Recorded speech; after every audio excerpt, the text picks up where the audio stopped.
എല്ലാവർക്കും നമസ്കാരം. ഞാൻ കൊല്ലം പ്രദീപ് കുമാർ.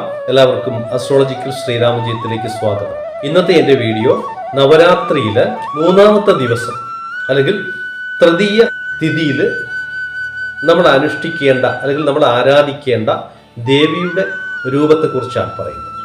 ഈ ദേവിയുടെ രൂപത്തിൻ്റെ അഥവാ ഭാവത്തിൻ്റെ പേര് ചന്ദ്രഖണ്ഡാ ദേവി എന്നാണ്. ഈ ദേവിയെ ശ്രദ്ധിച്ചാൽ നമുക്ക് മനസ്സിലാകും, കയ്യിൽ അക്ഷമാലയും കമണ്ഡലവും പിടിച്ച് മറ്റനേകം ആയുധങ്ങളുമായിട്ട് നവവധുവിന്റെ വേഷവിധാനത്തില് പുലിപ്പുറത്തിരിക്കുന്ന ദേവിയാണ്. ദേവിയുടെ നെറ്റിയിലേക്ക് ഒന്ന് നോക്കിയേ, അവിടെ അർദ്ധചന്ദ്രാകൃതിയിലുള്ള ഒരു മണി കാണാം. ചന്ദ്രന്റെ രൂപത്തിലുള്ള മണി നെറ്റിയിൽ ധരിച്ചവൾ, അതാണ് ചന്ദ്രഖണ്ഡ എന്ന് പറയുന്നത്. ഖണ്ഡ എന്ന് വെച്ചാൽ മണി എന്നർത്ഥം. വളരെ മനോഹരമായ രൂപമാണ് ഈ ദേവിക്ക്. 10 കൈകളിലും ദിവ്യായുധങ്ങളാണ് ധരിച്ചിരിക്കുന്നത്. ഇതിന്റെ കഥ നമ്മളെ അതിശയപ്പെടുത്തുന്നതാണ്. കാരണം ബാലസ്വരൂപിണിയായ പാർവതീ ദേവിയിൽ നിന്നും ബ്രഹ്മചാരിണിയുടെ വേഷത്തിൽ അല്ലെങ്കിൽ പരമശിവനെ വിവാഹം കഴിക്കുന്നതിന് വേണ്ടി തപസ് ചെയ്യുന്ന ദേവിയുടെ രൂപം, അതാണ് ബ്രഹ്മചാരിണി ദേവി എന്ന് പറയുന്നത്. ഈ ബ്രഹ്മചാരിണി ദേവി ഇതേ രൂപത്തില് 5000 വർഷങ്ങൾ തപസ് ചെയ്തു എന്നാണ് പറയപ്പെടുന്നത്. ഇങ്ങനെ തപസ് ചെയ്ത് അപർണയായി മാറിയ പാർവതീ ദേവി അല്ലെങ്കിൽ ശൈലപുത്രി ദേവി 5000 വർഷം ആയപ്പോഴത്തേക്ക് ശരീരമൊക്കെ അങ്ങ് മെലിഞ്ഞ് എല്ലും തോലുമായ വിധത്തില് 5000 വർഷത്തോട് അടുത്തിട്ടും ഭഗവാൻ സന്തുഷ്ടനായിട്ട് ദേവിക്ക് മുന്നിൽ പ്രത്യക്ഷപ്പെട്ടില്ല. അപ്പൊ ദേവിയുടെ ഇതേ രൂപം തപസ്സിന്റെ ആദ്യ വർഷങ്ങളില് വെറും കൂവളത്തിന്റെ ഇലകൾ മാത്രം ഭക്ഷിച്ചുകൊണ്ടായിരുന്നു തപസ്. തപസ്സിന്റെ കാഠിന്യം കൂടിയപ്പോൾ അതുപോലും ഉപേക്ഷിച്ച് ജലപാനം പോലും ഇല്ലാതെ എല്ലും തൊലിയുമായ ഈ അവസ്ഥയില് ഭഗവാൻ ശ്രീ പരമേശ്വരൻ ദേവിയിൽ സന്തുഷ്ടനായി ദേവിക്ക് മുന്നിൽ പ്രത്യക്ഷപ്പെട്ടു എന്നാണ് ഐതിഹ്യം. പ്രത്യക്ഷപ്പെട്ട് ദേവിയെ ഭഗവാൻ അനുഗ്രഹിക്കുകയാണ്. ഇങ്ങനെ ഭഗവാന്റെ അനുഗ്രഹം ഏറ്റപ്പോൾ ഈ വൈരൂപ്യമുള്ള ദേവി അതിമനോഹരമായ രൂപത്തിലേക്ക് മാറി എന്നാണ് പറയുന്നത്. തുടർന്ന് ഭഗവാൻ ഭൂതഗണങ്ങളും അതുപോലെ ഘോര മൃഗങ്ങളും ഒക്കെ ആയിട്ട് ഈ ദേവിയെ വിവാഹം കഴിക്കുന്നതിന് വേണ്ടി വരികയാണ്. ഭഗവാന്റെ രൂപമോ ജടയൊക്കെ ധരിച്ച് ഭസ്മമൊക്കെ പൂശി ഒരു കാട്ടാള വേഷത്തിലാണ് വരുന്നത്. ദേവി ശിവനെ കണ്ടതും ഒരു ഭാവവ്യത്യാസവും ഇല്ലാതെ തന്നെ പുലിപ്പുറത്ത് കയറി ഭഗവാന്റെ അടുത്തേക്ക് എത്തുകയാണ്. എന്നിട്ട് ഏവരെയും സ്വാഗതം ചെയ്തു. എന്നിട്ട് വന്നവരുടെ കൈകളിൽ നിന്ന് എല്ലാ വിധത്തിലുള്ള ആയുധങ്ങളും മേടിച്ച് ദേവിയുടെ 10 കൈകളിലാക്കി. അത്ഭുതമെന്ന് പറയട്ടെ, ദേവിയുടെ കടാക്ഷം ലഭിച്ചപ്പോൾ മഹാദേവനും അതിസുന്ദരനായി മാറി.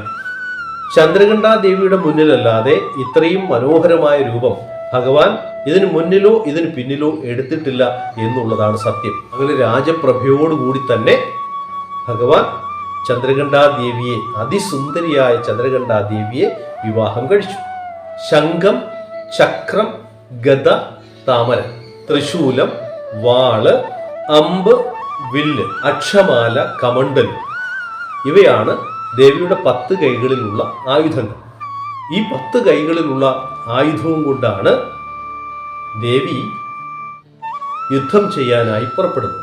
ലോകത്തിന്റെ തിന്മയെ എല്ലാം നശിപ്പിക്കുന്നതിന് വേണ്ടി, അല്ലെങ്കിൽ 3-ാം തൃക്കണ്ണുകൊണ്ട് തിന്മയെ കംപ്ലീറ്റ് നശിപ്പിക്കുന്നതിന് വേണ്ടിയുള്ള യുദ്ധം, അതിനുവേണ്ടിയാണ് ദേവി പുറപ്പെടുന്നത്. ഈ ദേവിയുടെ പ്രത്യേകത, ഈ ദേവി അറിവിന്റെയും ധൈര്യത്തിന്റെയും ദയയുടെയും രൂപമാണ്.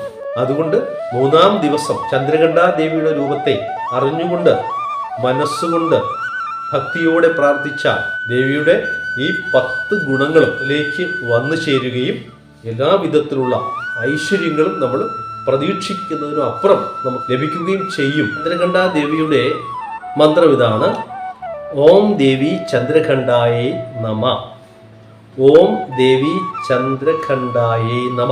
ദേവിയുടെ ധ്യാന ശ്ലോകം: പിണ്ഡജ പ്രവരാരൂഢാം ചണ്ഡകോപാസ്ത്രകൈര്യുതാം പ്രസാദം തനുദേ മഹ്യാം ചന്ദ്രഖണ്ഡേതി വിശ്രുത.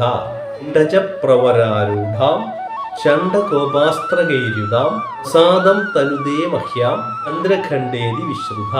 ഓം ദേവി ചന്ദ്രഖണ്ഡായേ നമ.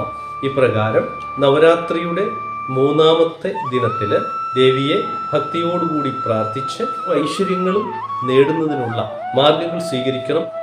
ഈ വീഡിയോ ഇഷ്ടപ്പെട്ടെങ്കിൽ നിങ്ങൾ എല്ലാവരും ലൈക്ക് ചെയ്യുകയും ഷെയർ ചെയ്യുകയും സബ്സ്ക്രൈബ് ചെയ്യുകയും വേണം.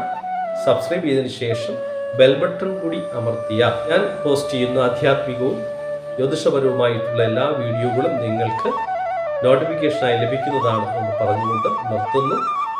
നമസ്കാരം.